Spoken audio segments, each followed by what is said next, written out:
को नमस्कार साथियों। आज हमारे बीच में हमारे हरियाणा के प्रदेश अध्यक्ष राव नरेंद्र जी हैं, हमारे प्रतिपक्ष नेता भूपेंद्र सिंह हुड्डा जी हैं, हमारे हरियाणा के general secretary incharge BK Hariprasad ji भी हैं। इन सभी की उपस्थिति में हमने मीडिया डिपार्टमेंट का ये राष्ट्रीय टैलेंट हंट आज लॉन्च किया है।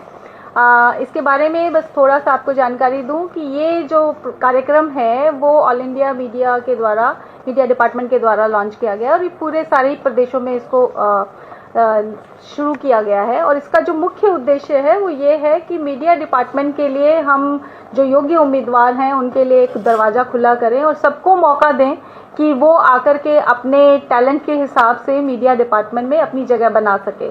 तो हरियाणा में आज हमने इसको लॉन्च किया है। इसमें हमने एक QR कोड दिया है, इसके साथ में एक गूगल लिंक भी हम सोशल मीडिया पे शेयर कर रहे हैं।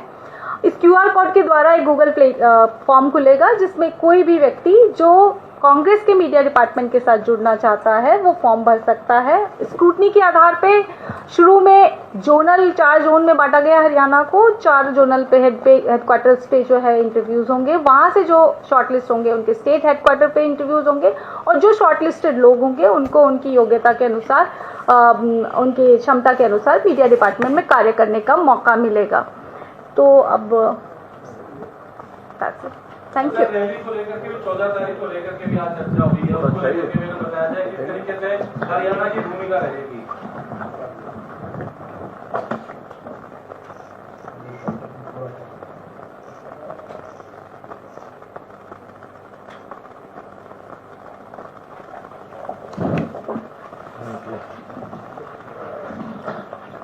रैली को लेकर के बात करना चाहिए, क्या भूमिका रहेगी हरियाणा को लेकर के? दिल्ली के 3 तरफ हरियाणा है।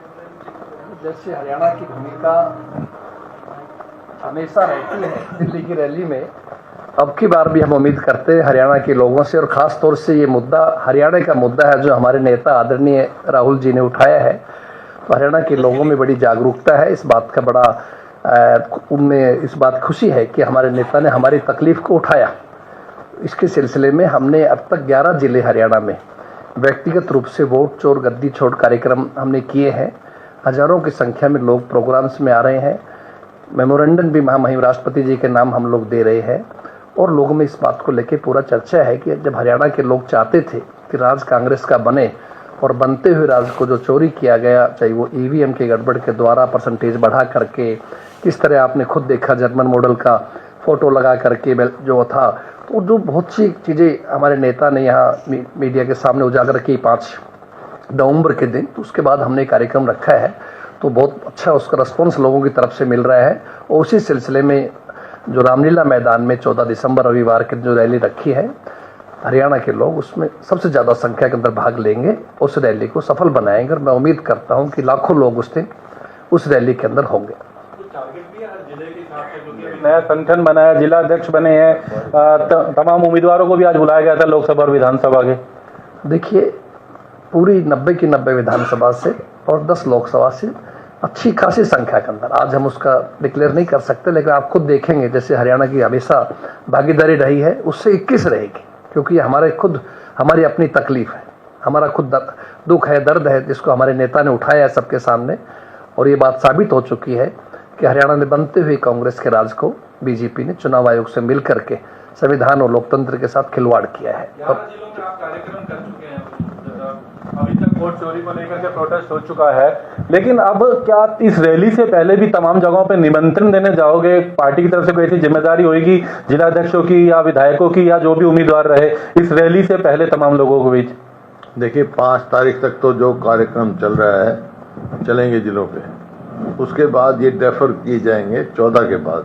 अब 14 की रैली के लिए ही कार्यकर्ताओं की मीटिंग की जाएगी जिलावार, जहाँ पे भी करनी होगी जाके कहेंगे और जिला के कार्यकर्ता और नेता सब मिलकर रैली को कामयाब करेंगे। हुड्डा जी, ये जो पूरा कार्यक्रम हो रहा है और वोट हेराफेरी को लेकर जो राहुल गांधी जी ने खुलासे किए थे, उसके बाद ये रैली जो रामलीला मैदान में है, तो इसमें हरियाणा की ओर से ज़्यादा संख्या में लोग आए और वो एक कार्यकर्ताओं को मैसेज जाए, इसलिए आज की बैठक का मुख्य उद्देश्य रहा है ये बताया गया। तो इसमें हरियाणा से आप क्या उम्मीद कर रहे हैं कि हरियाणा कितनी बड़ी तादाद में इस रैली में पार्टिसिपेट करेगा? हरियाणा दिल्ली के 3 तरफ है, खूब लोग बढ़ चढ़ के हिस्सा लेते हैं उसमें, और अब के भी लेंगे। पहले भी रैलियां हुई रामलीला ग्राउंड में, हरियाणा ने पूरा हिस्सा लिया है, अब के भी पूरा हिस्सा लेंगे। सर, बास्केटबॉल से जो मृत्यु हुई उस पर खिलाड़ी की, उस पर आपकी क्या प्रतिक्रिया है, और जो अब तक सरकार की ओर से कदम उठाए गए थे उससे आप लोग संतुष्ट हैं या भी और कुछ मांगे हैं आपकी, ताकि न्याय सरकार मिले? की तरफ से तो अभी कोई कदम नहीं उठाए गए। उसी समय मैंने कहा था कि ये इंफ्रास्ट्रक्चर स्पोर्ट्स का है, मतलब बास्केटबॉल के जर लगे हुए पोल गिरना खिलाड़ी पर, ऐसे खिलाड़ियों पर जो कि नेशनल टीम में सिलेक्ट होने वाले थे। एक तो ऐसा था, एक जूनियर का 15 साल का था, एक 16-17 साल का था, बहुत अच्छा उनका वो था, लेकिन इस सरकार का कोई ध्यान नहीं। मैंने उसी टाइम कहा था कि भाई ये एक स्टेडियम की बात नहीं है, पूरे प्रदेश में जो स्पोर्ट्स का स्ट्रक्चर तैयार हुआ था, जो हरियाणा की जनसंख्या कुल 2% है, लेकिन जब देश के लिए मेडल की बात आती है तो अगर 38 मेडल मिलते हैं कॉमनवेल्थ में, तो 24 मेडल अकेले हरियाणा से, 6 अगर ओलंपिक में मिलते हैं तो 4 अकेले हरियाणा से। पंचम हरियाणा के खिलाड़ियों ने लाया, क्योंकि वो उस समय जो कांग्रेस पार्टी की सरकार थी, स्पोर्ट्स नीति लेकर आए थे हम। उसमें 3 चीज़ थी, इंफ्रास्ट्रक्चर, और फिर उसको टैलेंट हंट करना, जैसे ये चल रहे हैं, स्कूल से ही बच्चे को ट्रेनिंग देना, कोच लगाना, और उसका फ्यूचर अश्योर करना अच्छे खिलाड़ी का। अब तीनों में नहीं है। मैंने ये कहा था इन तीनों दो परिवार के बच्चे जो इस लापरवाही से गए हैं, इसके लिए पूर्ण रूप से सरकार दोषी है, और उनके एक नौकरी दी जाए और पूरा आर्थिक उनका दिया जाए। हरियाणा सरकार ने अभी कुछ नहीं, ना के बराबर वो किया है। रुचि नहीं है हरियाणा सरकार की जनहित में। अभी क्योंकि 2 दिन बाद संसद का सत्र शुरू हो रहा है, हरियाणा के 5 सांसद जाते हैं संसद में है, क्या हरियाणा का जो H5 था 5 नवंबर वाला, उसकी कोई नई रूपरेखा, नई रिपोर्ट लेकर के संसद में मुद्दा उठाएंगे? इसका कौन सा फेक वोट का जो बात आप कर रहे हैं, पार्लियामेंट में भी उसको निर्देश की हरियाणा में फेक वोट का मुद्दा सांसद पार्लियामेंट में उठाए, इसको लेकर के तैयार? हाँ, उठाएंगे, सांसद क्यों नहीं उठाएंगे, जनहित के उठाएंगे पूरी बात।